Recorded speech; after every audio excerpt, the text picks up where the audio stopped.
ಅಂದ್ರೆ ಸ್ವಾಗತ ಸುಸ್ವಾಗತ. ಈ ಮುತ್ತಣ್ಣನ ಸ್ವಾಗತ, ಪ್ರೀತಿ ಆಧಾರದ ಸ್ವಾಗತ ನಿಮಗೆ ದೇವರು ಭಗವಂತ ಹೇಳ್ತಾ, ಇವತ್ತಿನ ಈ ಸಂಚಿಕೆ ವಿಡಿಯೋ ವಿಶೇಷವಾದ ವಿಡಿಯೋ ಅಂದರೆ ನಿಮಗೆ ತುಂಬ ಒಂದು ಹಿಂದೆ ಏರ್ಪೋರ್ಟ್ ಬಗ್ಗೆ ಒಂದು ಸಮೋಸೆಗೆ 150ರಿಂದ 200 ರೂಪಾಯಿ ಅಂತ ಧ್ವನಿ ಎತ್ತಿದ್ರು, ಒಂದು ಚಾಯ್ಗೆ 150-200 ಕಾಫಿ ಅಂತ, ಒಂದು ದೋಸೆಗೆ ಧ್ವನಿ ಎತ್ತಿದ್ರು, ಒಂದು ವೀರ ಯೋಧನ ಹೆಂಡತಿ ಸತ್ರೆ ಆಕೆಗೆ ರಾಷ್ಟ್ರವಧು ಅಂತ ಕರಿಬೇಕು, ವಿಧವೆ ಅಂತ ಕರಿಬಾರ್ದು ಅಂತ ಧ್ವನಿ ಎತ್ತಿದ್ರು.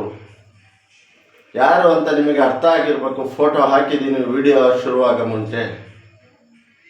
ಅವರೇ ರಾಘವ್ ಚಡ್ಡಾ ರೀ. ಒಂದು ಪಕ್ಷ ಸಂಸದ ಆಗಿ ಜನಗಳು ಆಯ್ಕೆ ಮಾಡಿ ರಾಜ್ಯಸಭೆಗೆ ನೀವು ಕಳಿಸಿದ್ದೀರಾ, ಆಯ್ಕೆ ಮಾಡಿ.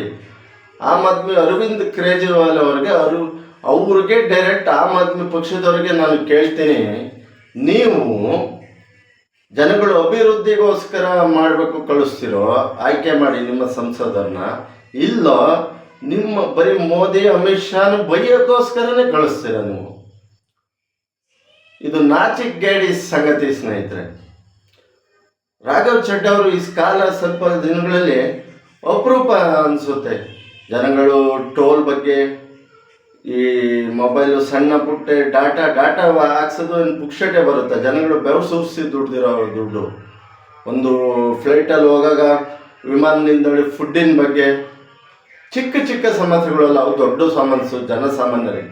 ಅಂಥವ್ರಿಗೆ ಧ್ವನಿ ಎತ್ತಿದವ್ರನ್ನ ನೀವು ಮಾತಾಡಬಾರ್ದು ಅನ್ನೋ ಅವಕಾಶ ಇದು ಮಾಡ್ತೀರಾ. ರಾಜ್ಯಸಭಾ ಉಪನಾಯಕ ಸ್ಥಾನದಿಂದ ಅವ್ರನ್ನ ತೆಗ್ದಾಕ್ತೀರ.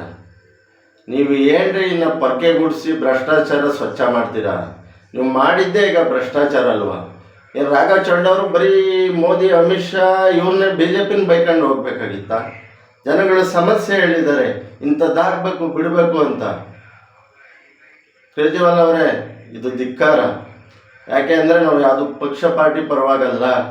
ಒಬ್ಬ ಒಳ್ಳೆ ವ್ಯಕ್ತಿ ಜನಗಳ ಜನಗಳ ಮೇನ್ ಸಮಸ್ಯೆ ಬಗ್ಗೆ ಧ್ವನಿ ಎತ್ತೋದನ್ನು ನೀವು ಪಕ್ಷದಿಂದ ಹೊರಗಾಗ್ತೀರಾ ಅಂದರೆ ಲೆಕ್ಕಾಚಾರ ಇಟ್ಕೋಬೇಕಾಗುತ್ತೆ. ನೀವು ಎಷ್ಟು ಭ್ರಷ್ಟಾಚಾರಿಗಳು ಆಗಿದ್ದೀರ.